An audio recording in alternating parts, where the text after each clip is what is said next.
Bonjour à tous et bienvenue dans ce nouveau podcast de Femmes à part, podcast dans lequel aujourd'hui nous continuons à explorer notre thématique du mois de juin sur le travail, l'exercice de la volonté, le passage à l'action et aujourd'hui nous allons parler un petit peu plus précisément du sujet de l'organisation. Je sais que voilà, on parle beaucoup à l'heure actuelle de burn-out, de charge mentale, de dépression, de vraiment avoir la tête sous l'eau, avoir beaucoup trop de choses à faire, avoir la sensation d'être tout le temps noyé, d'enchaîner les choses les unes après les autres mais sans avoir vraiment le temps de se poser. En fait, on se sent débordé en permanence, que l'on soit mère de famille, que ce soit au travail, que ce soit dans différentes situations ou si vous êtes entrepreneur ou étudiant, etc.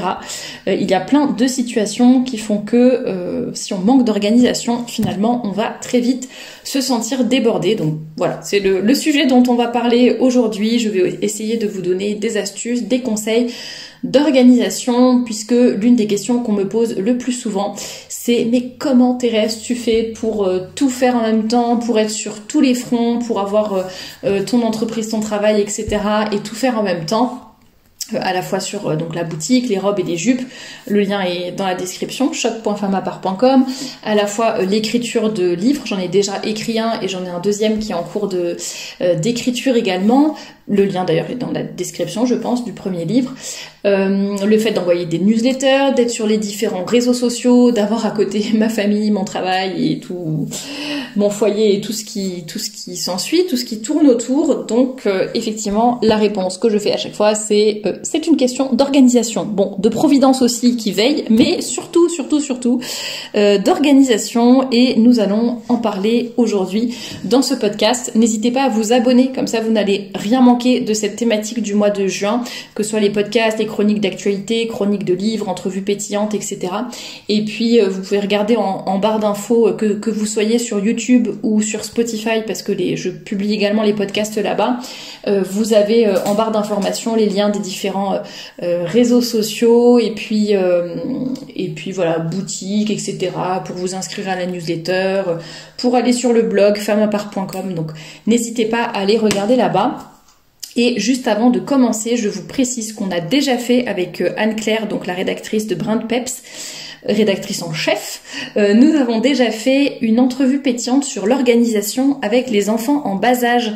Donc je vous invite à aller écouter cette entrevue pétillante. Alors, soit vous tapez organisation ou enfant dans la barre de recherche de la chaîne YouTube, soit vous allez dans la playlist entrevue pétillante et vous trouverez là-bas. Elle est assez récente, je pense qu'on l'avait faite au mois d'avril, si je ne m'abuse, et donc vous aurez plein d'astuces spécifiques pour vraiment, notamment les mères de famille ou les personnes qui s'occupent d'enfants en bas âge et qui, par définition, ont donc beaucoup moins de temps ou de sérénité ou de tranquillité pour faire les choses. Donc je vous laisse allez écouter cette entrevue pétillante et je commence avec mes petits conseils pour être organisé dans son travail. Alors, travail, c'est, comme je l'avais dit dans le premier podcast de la thématique, c'est vraiment travail au sens large. C'est pas forcément s'organiser lorsque l'on est salarié dans une entreprise. C'est voilà, le travail en général, ce que vous avez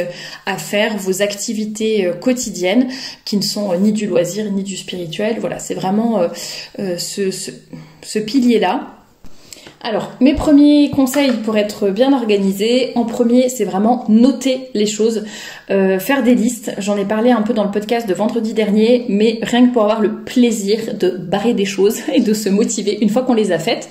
Et justement, si on n'est pas motivé pour les faire, le fait que tout soit écrit, voilà, on les fait un peu automatiquement les unes à la suite des autres, ou si on a une baisse de régime, ou que d'un coup on est un peu là à pas savoir quoi faire, les bras croisés, bon, hop, c'est noté sur la to-do list, on le fait. Et puis ça permet aussi de ne rien oublier et de s'alléger l'esprit.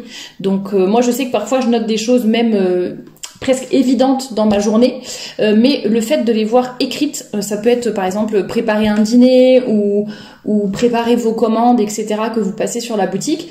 Bien sûr, tous les jours, je vais préparer mes commandes, c'est évident, je ne vais pas l'oublier. Mais le fait de le voir noté sur ma to-do list, sur mon bureau, et quand je travaille, voilà, j'ai vraiment la liste à côté.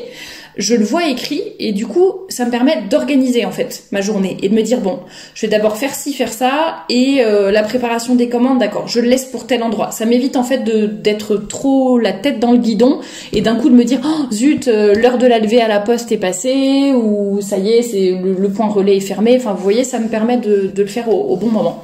Donc ça, voilà. Et puis ça permet d'alléger l'esprit tout simplement, de pas se dire zut, faut pas que j'oublie de faire ça. Non, c'est noté. Dès qu'on pense à quelque chose, on le note et que ce soit pour la liste de courses, la liste des choses à faire.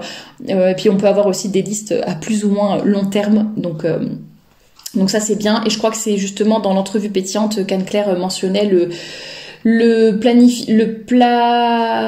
planificateur, non, le calendrier mensuel, comme ça vous voyez vraiment un peu les gros jalons du mois ou de la semaine qui vient, et ça vous permet d'avoir aussi une vision plus globale, même si après vous pouvez aussi avoir des listes quotidiennes. Mais voilà, ça n'empêche pas d'en avoir plusieurs. Alors ça, c'est une façon de faire que j'aime beaucoup. C'est faire les choses en série. Je trouve que c'est assez efficace. Alors avant, je le faisais pour la nourriture. Il y a ce qu'on appelle le batch cooking. Je faisais pas exactement ça, mais bon, ça ressemblait un petit peu. Faire de la nourriture pour voilà les dîners pour toute la semaine, ou quand on cuit du riz, bon ben on en cuit un peu plus, comme ça on sait qu'on en aura pour plusieurs jours, etc., etc.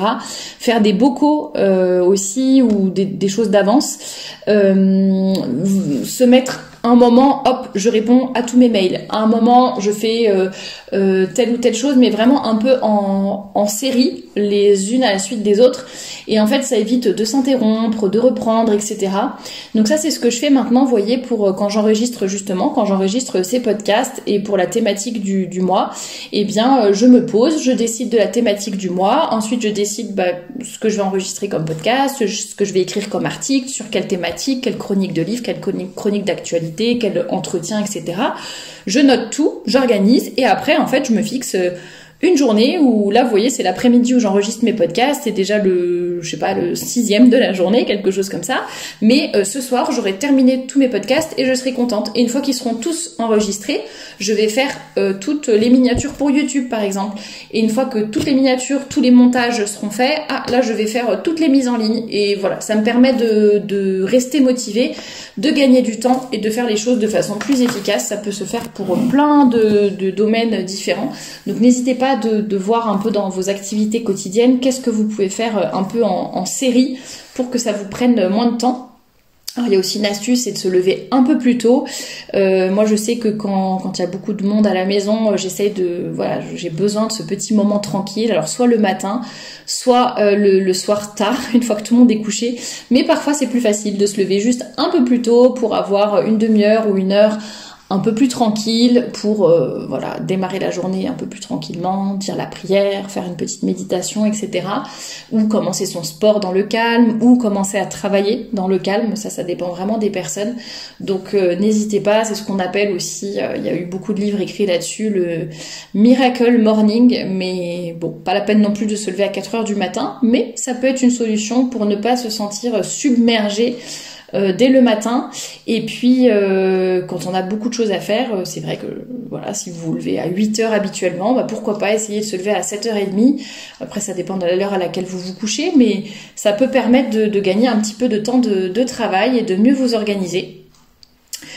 J'avais noté aussi le fait de faire l'une après l'autre, chaque chose, l'une après l'autre, et sans être stressée. J'avoue que parfois, moi, quand je regarde ma liste de choses à faire, je me dis, j'y arriverai jamais, je vais pas pouvoir faire tout, il faut que je mette telle et telle chose en priorité. Alors justement, dans ces cas-là, il faut se dire, bon, qu'est-ce que je dois impérativement faire aujourd'hui?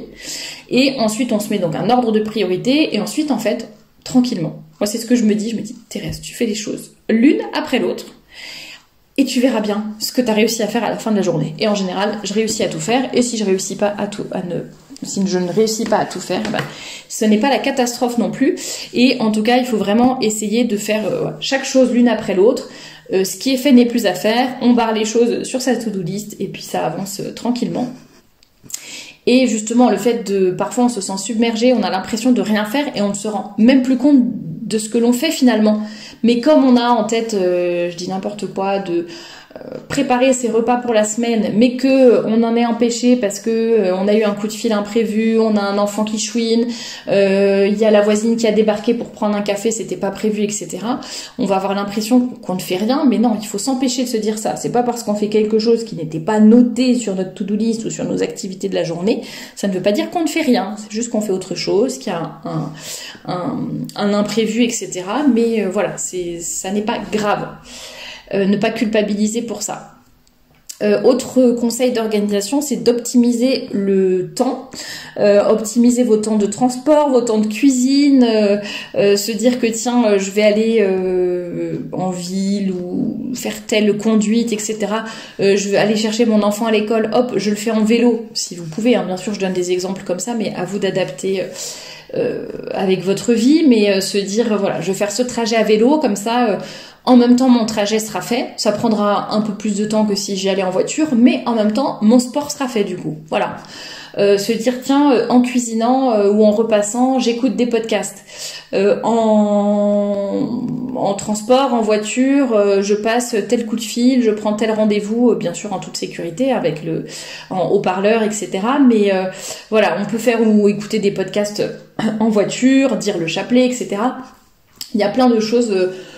qu'on peut faire, des choses un peu de routine, par exemple le repassage, ça demande pas non plus une concentration folle, on peut tout à fait en même temps passer un coup de fil, écouter un podcast ou autre, ça n'est pas gênant, et puis ça permet d'optimiser le temps tout simplement. J'avais aussi noté le fait de ranger ou nettoyer au fur et à mesure. Alors je sais qu'il y a des gens, c'est une évidence pour eux. Ils vont se dire, mais quel conseil un petit peu bizarre de nous répéter des choses aussi basiques. Mais en fait, figurez-vous que ça dépend carrément de l'éducation, du tempérament, du caractère et de plein de choses. Et il y a des personnes qui laissent les choses s'accumuler, que ce soit en saleté, ou les piles de linge sale, ou les piles de repassage, ou les piles de vaisselle dans l'évier. Et en fait, finalement, on se rend compte que quand on fait les choses au fur et à mesure, c'est beaucoup plus facile parce qu'on se sent moins submergé. Donc moi, je sais que j'essaye que la maison soit la plus propre possible, enfin pas propre, pas non plus désinfectée à la javel, mais en tout cas que chaque chose soit à peu près à sa place, que la vaisselle soit faite, que les habits que je ne porte plus soient au linge sale, soient rangés dans la penderie, que chaque chose que j'ai utilisée dans la salle de bain soit retournée à sa place.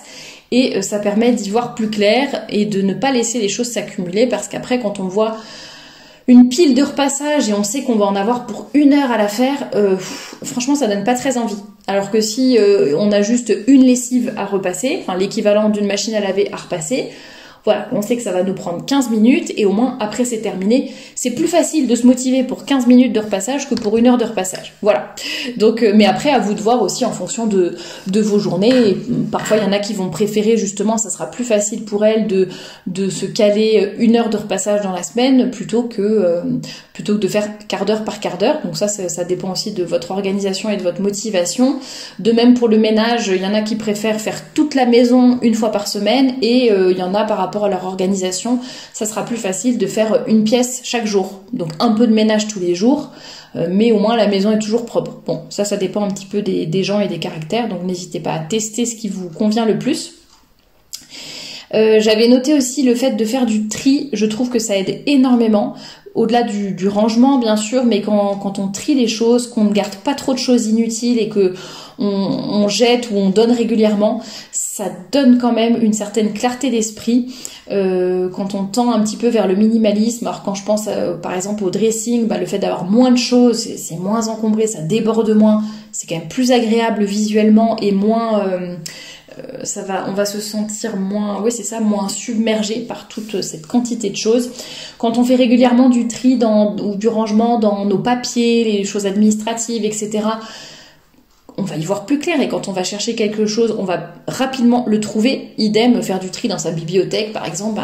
Moi, je sais que ma bibliothèque, c'est trié un peu par thématique, donc les livres spirituels, les livres sur la féminité, ensuite ce qui est en anglais, ce qui est du développement personnel, ce qui est du savoir-vivre, etc. Bon, c'est un peu la maternité, bon, c'est un peu des thématiques générales, mais au moins quand je cherche un bouquin, je sais à peu près à quel endroit il va se trouver, et puis ça permet de gagner du temps. Donc ça peut être aussi une solution. Et puis pour les papiers, c'est exactement pareil. Et le fait de trier régulièrement, de ne pas trop cumuler, finalement on va moins perdre les choses aussi. Vous pouvez également, pour être bien organisé, vous préparer la veille, savoir la veille qu'est-ce que vous allez faire le lendemain, donc ce que vous allez faire le lendemain, donc faire votre to-do list pour le lendemain, préparer vos habits pour le lendemain, savoir déjà quels vont être vos repas du lendemain. Est-ce qu'il y a quelque chose à décongeler par exemple? Il n'y a rien de pire que de se retrouver à midi affamé et de se dire zut, j'ai plus de viande, enfin toute la viande que j'ai est au congèle, le temps que ça décongèle, que ceci, que cela, ça prend beaucoup de temps. Donc essayons d'anticiper, de penser à ces choses-là, et ça va, vous verrez, ça vous facilitera la vie, ça vous fera gagner du temps, et ça évitera, je sais pas, justement s'il y a des imprévus, ça vous aidera à mieux les gérer, parce que je sais pas, vous avez une panne de réveil par exemple, vous devez partir à la messe et vous avez une panne de réveil, et bien en fait tout est déjà, la maison est propre, vos habits sont prêts, finalement même si vous n'avez que 5 minutes pour vous préparer, vous n'avez pas trop à réfléchir, parce que le sac pour la messe avec les micelles, la mantille, je sais pas quoi, il est prêt, les habits sont prêts, bon voilà, hop, on se lève, on fait une petite toilette, on s'habille et on n'a pas trop à réfléchir quoi. Donc ça peut être aussi ça peut être pas mal pour parer aux imprévus. Je crois que j'en ai parlé tout à l'heure, mais le fait de mettre des priorités sur vos listes, les choses à faire, etc.